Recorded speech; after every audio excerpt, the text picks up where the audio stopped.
Thank you very much, Mr. Speaker. Mr. Speaker, on behalf of the Guyana Action Party, a member of the coalition, I stand to make my contribution on the Planning and Development Single Window System Bill.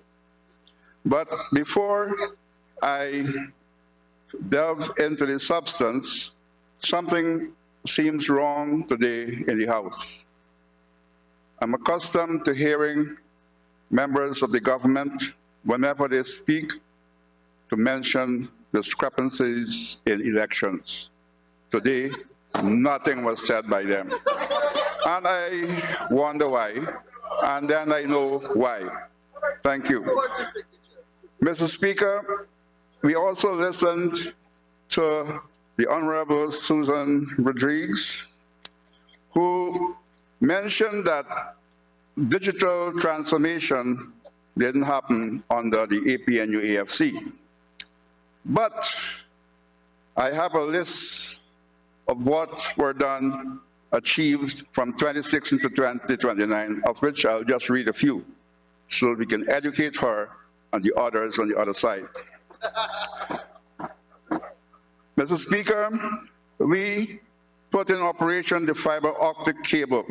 We provided internet access free to primary, secondary schools, more than 400 government ministries, NDCs, RDCs, etc. Under the ICT for hinterland poor and remote communities, we provided internet to more than 100 communities.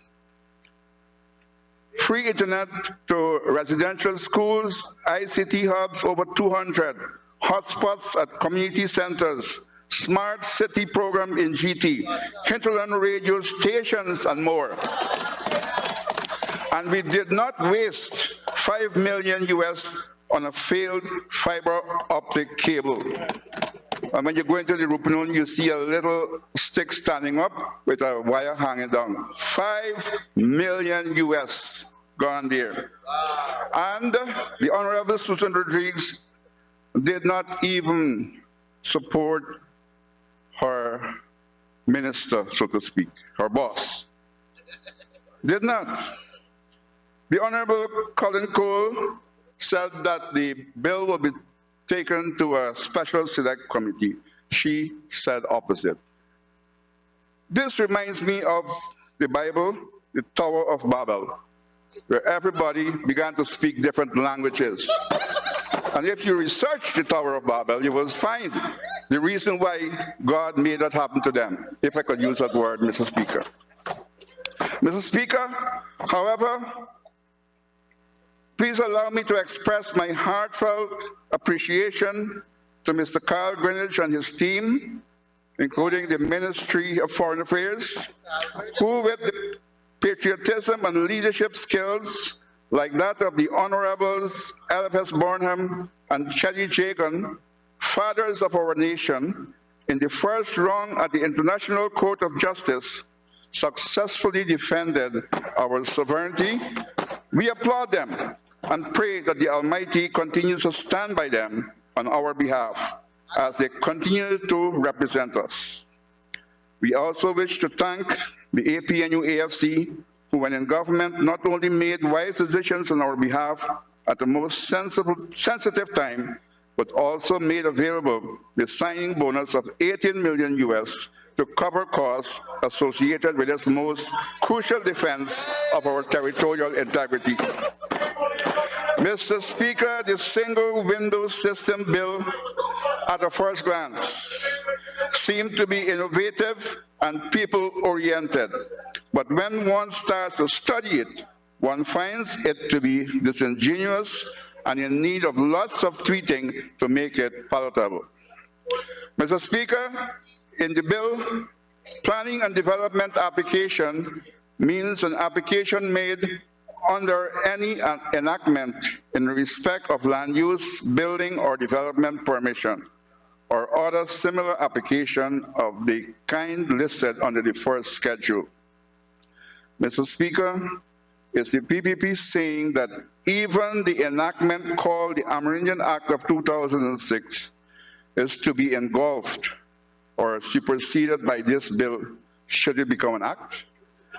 Mr. Speaker, for this bill to begin to get a modicum of support from the indigenous community and right-thinking Guyanese, then the Amerindian Act of 2006 has to be strengthened inter alia to allow the following.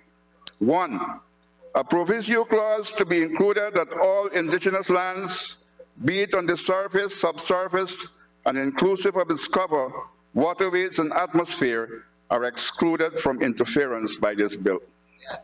2, also all lands that are identified as ancestral lands of the First Nations of Guyana should be exempted from being interfered by this bill.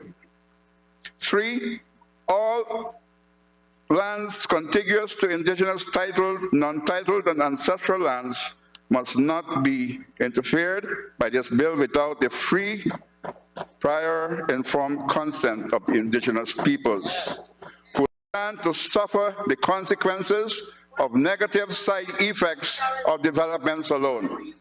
Done. Mr. Speaker, whenever I come and speak on behalf of the indigenous people, there are certain honorables who stand against it. And I wonder why are they so against the indigenous peoples whom they depend on so much when time for the voting to happen. Mr. Speaker, the bill focuses on land use development as one of its components. On examination of the bill, one notices that it insulates itself from the realities of living in Guyana. Mr. Speaker, this bill seeks to ignore that the first peoples of Guyana inhabit the hinterland of Guyana, and any laws made must protect their rights and safeguard their livelihoods. Mr. Speaker, this bill will open a Pandora's box that will see the further erosion of the rights and the destruction of the peaceful coexistence with nature of the indigenous peoples. Mr. Speaker, why is it when we are advocating for the rights of the indigenous people that the PPP stands against that? Why? Mr. Speaker, currently there are many indigenous communities that are anxiously awaiting on their applications for land extensions to be made legal. Mr. Speaker, it is no secret that there are hungry eyes just waiting on opportunities to grab indigenous lands, whether titled or untitled, and say that they are doing that in the name of development. This bill seemingly seeks to facilitate the land grabbers at the expense of the indigenous peoples. Mr. Speaker, as detailed in a Starbuck News article dated December 17, 2022, entitled, "Court Recognizes Ancestral Lands Rights of Upper Mazaruni Villages," and I quote, "In what will be seen as a historic decision, the Chief Justice has confirmed the rights of indigenous peoples of the Upper Mazaruni to their ancestral lands. She made it clear, however, that those rights are subject to state lands titles and therefore could not be regarded as being to the exclusion of others." End of quote. Mr. Speaker, it is opposite to note that the matter has not reached its finality, and because of this, some unscrupulous persons may seek to take advantage of the uncertainty and use the bill, if enacted, to trample on the rights of the indigenous peoples. Mr. Speaker, a classic example of a Wodan's behavior described by the PPP was recently exposed. The people of Napi Village, South Central, were promised by the PPP prior to the last general and regional elections that if they voted for them, they would be granted their land extensions. It must be noted that the land promise had been under a lease to the Pirara Ranch that had expired. However, the indigenous peoples of Napi were recently shocked when the Amerindian land titling team of the Ministry of Amerindian Affairs informed them that the Pirara lease had already been secretly renewed. Mr. Speaker, the bill before us speaks of confidentiality.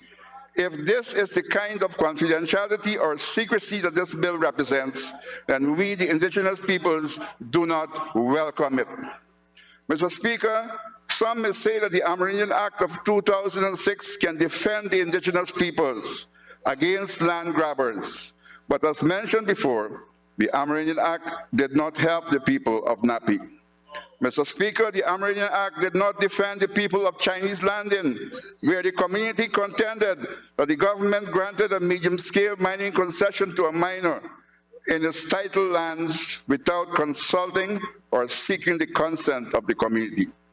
This led to the village seeking the intervention of the United Nations Committee on the Elimination of Racial Discrimination and recommendations made by the body to the Guyana government, including consideration be given to suspending or revoking the mining concession that affects the land, territories, or resources of the Chinese landing until free, prior, informed consent is granted by the indigenous peoples, and also refraining from approving projects and granting mining permits or concessions within the lands of indigenous peoples, whether titled or not, and incorporating the principles of FPIC in domestic legislation, including by amending the Amerindian Act of 2006, with indigenous peoples' participation, and to fully and adequately guarantee the right to consultation of the indigenous peoples, and considering the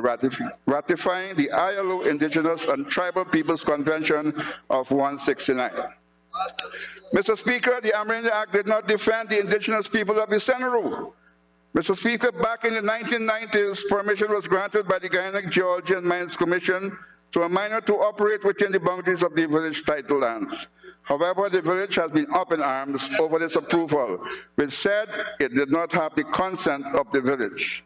This matter has reached the Inter-American Commission of Human Rights, ISCHR, an autonomous organ of the Organization of American States, which ruled that Guyana is responsible for at least 16 violations of the rights of the communities and its members, as a result of which Guyana law will have to be amended.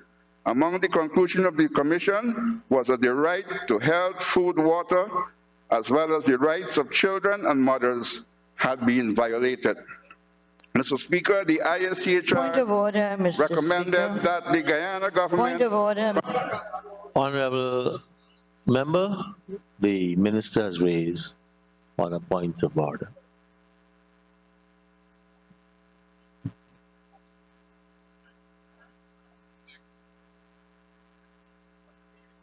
The honourable member is being irrelevant to the bill. Mr. Speaker, under 41(1), this bill has nothing to do with what the honourable member is speaking. Maybe he might like to have a press conference outside with the media to air his views on this matter, but this has nothing to do with the bill that is before us. Mr. Speaker, I'm asking that you caution and ask the Speaker to return to the bill.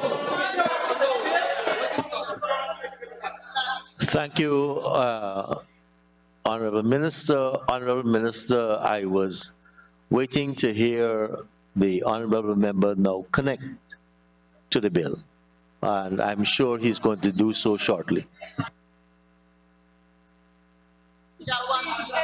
Mr. Speaker, I have been given a certain amount of minutes, and within that certain amount of minutes, I will bring all together.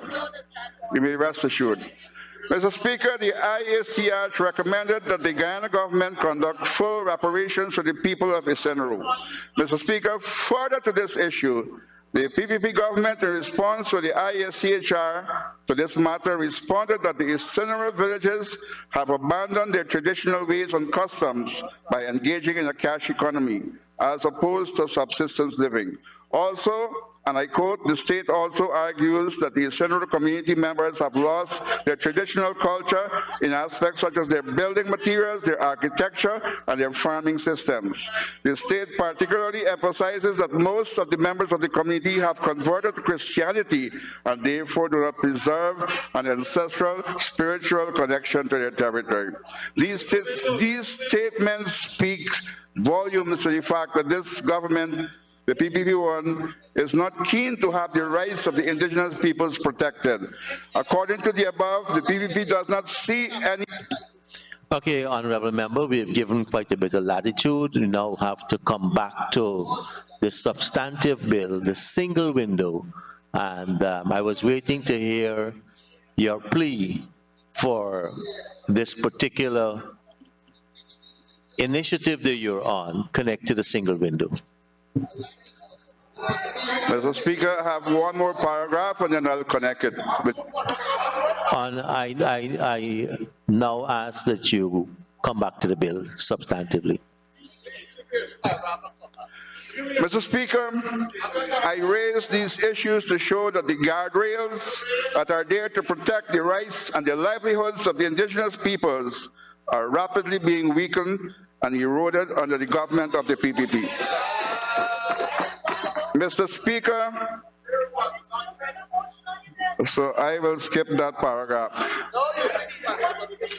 Mr. Speaker, the Amerindian Act allows the minister to sanction Tushas who are perceived to be non-supporters of the PPP, but allows the minister to ignore malfeasance done by... Honorable Member, I would now again ask that you speak to the bill itself. How would the single window improve access to the Amerindian people for their applications? I think that's where you want to go.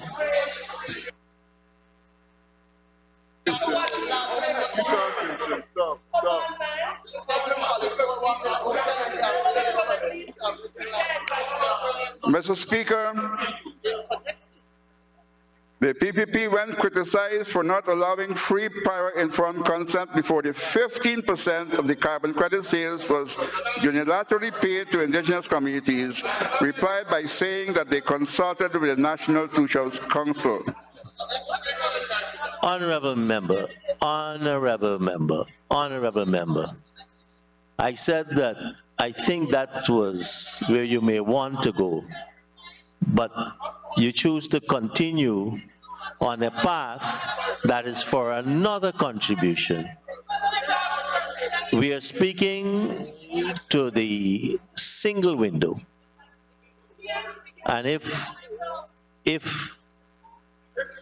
you don't have any more connects to the single window, then